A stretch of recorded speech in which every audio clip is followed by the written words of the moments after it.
Hello everyone. Today we are going to be making a mango milkshake.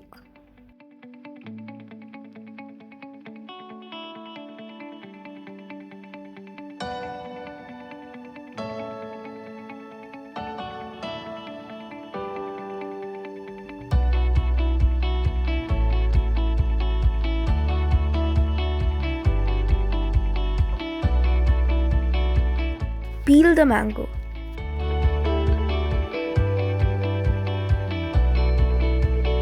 Chop the mango into medium sizes.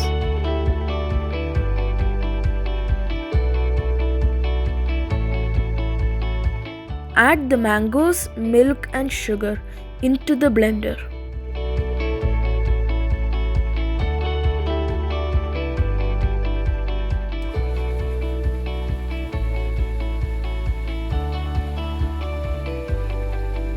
Move the blended milkshake into a bowl or glass.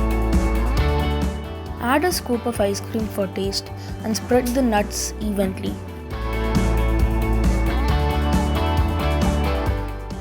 And there you have it, a mango milkshake with a scoop of ice cream to top it all.